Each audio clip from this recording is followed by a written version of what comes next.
I've got a black magic woman, got me so blind I can't see. The next day at tryouts, Amy falls and messes up Cordelia, who turns to yell at her. Afterwards, Buffy finds Amy staring at the cheerleading trophy Catherine won for Sunnydale High when she went to school there. Amy smilingly recounts the wonderful things Catherine did, showing an appreciation for her mother that makes Buffy again seem a bit jealous. Amy mentions her father abandoning her when she was 12, and Buffy relates to that as her parents split up as well. Amy rants about her father and praises her mother so much that she starts to sound a bit unhinged, like maybe there's more going on here than she's letting on. Buffy suggests Amy's going too far and wanting to be like her perfect mother, and says that she doesn't have to be a cheerleader, but Amy insists that she needs to be a great cheerleader like Catherine was, and she leaves. Willow fills Buffy in on how hardcore Catherine is about cheerleader training, to the point that they both compare her to Hitler. Kyle.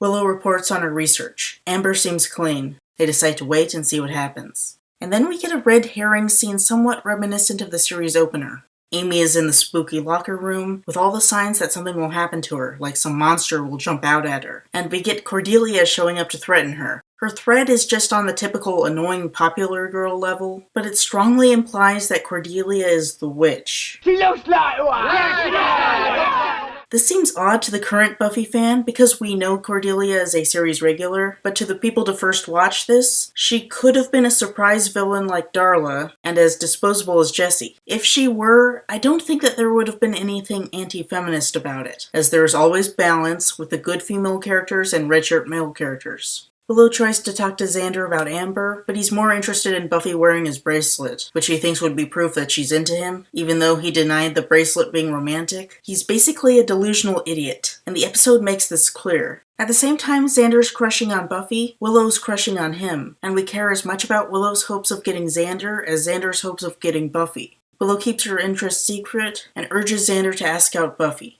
That's why you're so cool. You're like a guy. You're my guy friend that knows about girl stuff. Oh, great. I'm a guy.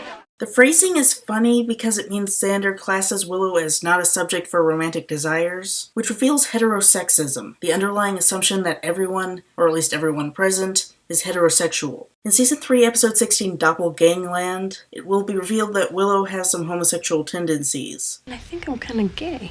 Which she'll act on in Season 4, and there's a rumor that this character development was originally intended for Xander. I happen to be very biteable, pal. I'm moist and delicious. All right, yeah, fine. You're a nummy treat. And don't you forget it. Though I'm not sure about its authenticity, as actor Nicholas Brendon hadn't heard it when fans asked him about it. I'd never heard that before. If you were, that totally would have been fine too. So, is that really on Wikipedia? That's amazing. In any case, it's not good to assume that everybody's straight, especially because kids in the audience may not be. I say this understanding that the time period, and most probably the conservative WB executives, did not allow for that, and Buffy was groundbreaking in Season 4, but this is a case where Buffy is dated. It's carbon dating. It's also worth noting that Willow doesn't take it as a compliment. Some failed attempts at feminism try to make women more appreciated by making them like men, to the point that they could be mistaken for men, as with Samus Aran from Metroid, basically saying that the women ascend to the level of men, rather than being appreciated for their own worth. Willow is respected as a girl, not a boy. She takes being called a guy roughly as well as Cordelia takes being compared to Lassie in Angel Season 3 Episode 2, That Vision Thing. Well, thanks. I'd be flattered except for the Lassie being a dog part. The results of the tryouts are posted, and Xander tries to score points with Buffy by determining that Buffy made the team and revealing it to her. But he misunderstands and inadvertently celebrates her and Amy making alternates. Amy flees. Buffy tries to console her, but she runs away, saying that this never would have happened to her mother. Completely coincidentally, I'm sure, the witch then uses a poppet to curse Cordelia. The next day, Joyce tries to get Buffy to join the yearbook committee because Joyce enjoyed it, and she thinks it'll be a nice wholesome activity to keep Buffy out of trouble. Buffy now sees Amy and Catherine's relationship as problematic and is wary of her mother's attention. She also doesn't like that Joyce thinks of her as a delinquent. They end up fighting. At school, Cordelia starts going blind, but because she has such a nasty demeanor, only Buffy seems really concerned for her. I like that Buffy cares about her, even though she's a jerk, showing that Buffy really cares and hasn't just ditched one clique for another. Xander, meanwhile, complains to Willow about Buffy not seeing him as a potential romantic interest, and Willow helps describe how he feels, obviously drawing on her own feelings for Xander. You might say that both of them want to get out of the friend zone.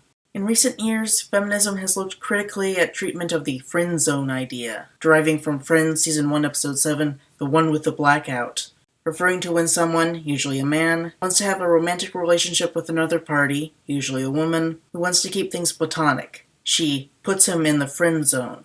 While basically the same concept as unrequited love, the friend zone concept is often steeped in entitlement. Plenty of misogynistic guys treat the friend zone as like a level in a video game that they need to get out of by using the right tactics, viewing the girlfriend zone as something to which they are entitled, and they view any girl who denies them this committing a personal insult, in the process dehumanizing the girl. Joss Whedon himself has spoken out against it, tweeting, "Friend zone means any woman who doesn't have sex with a guy is doing him an injustice. The term debases everyone. Can we retire it?" But that doesn't mean he couldn't make the mistake of depicting it. So, are Willow and Xander's crushes a use of the problematic friend zone concept? Well, not with Willow. She doesn't have any sense of entitlement to Xander, and is more or less willing to help him ask out Buffy. On the other hand, I think Xander does feel problematic entitlement, analogies to the friend zone concept, but that this is not necessarily problematic in the case of Buffy the Vampire Slayer as a narrative. Xander does some creepy, problematic things, but I think his overall portrayal is painted as negative. It's fine here in Witch, and toward the end of that plotline in Season 1, Episode 12, Prophecy Girl, though it does suffer a never kill a boy on the first date, but I'll address that in my review for that episode. Xander tries to ask Buffy out, but she's busy concerned with Cordelia and ignores him. Barely able to see, Cordelia goes to her driving test and nearly kills her instructor and herself. Buffy leaps to save her from being run over. With this new information, Giles is able to deduce that they're dealing with a witch. Exactly. One who's targeted both Amber and Cordelia. Buffy figures out the connection to the cheerleading squad, and guesses that Amy is the witch, using her powers to hurt those ranked above her until she gets bumped up to join the main team. If you were paying attention when Xander reported their positions, you might recall that Buffy is one of those people, making her a target. This witch is casting horrible and disfiguring spells so that she can become a cheerleader? I think you're underestimating the amount of pressure a parent can lay on you. Buffy the Thematic Ambiguity Slayer states the theme of the episode, similar to Joyce in The Harvest, saying, I know. If you don't go out, it'll be the end of the world. This dialogue merges the typical teenage drama narrative with the wacky supernatural narrative in a manner that lends respect to the teenage girls, though this exchange is the opposite in that the parental figure gets told what's what from the girl. As a stuffy adult man, Giles can't understand how serious cheerleading is to the teen girls, and Buffy corrects him. Though she more overtly alludes to how Joyce puts pressure on her to be a well-behaved student, there is also the subtext of Giles as the father figure putting pressure on her to be a good slayer. Xander, always a man of action, suggests abducting Amy, though he doesn't indicate what he expects they'll do with her. Before they do anything, Giles thinks that they need to confirm it's Amy, for their own safety. If Amy isn't the witch, whoever the witch is would know to curse all of them. Willow decides to look up who checked out library books on witchcraft, and suddenly Xander tries to change her mind. While she and Buffy head to the computer, he tries to get them to either charge after Amy or get Buffy to safety. They don't listen, and Willow soon reports that Xander checked out the books. This is another weird red herring that I'm sure fooled some people back when it first aired. I happen to be a very powerful man-witch myself. Or male... Is it a warlock? Warlock. But probably not for long, as the tone is far less serious than the Cordelia fake-out. All right, it's not what you think. You like to look at the semi-nude engravings? Oh, well, I guess it is what you think.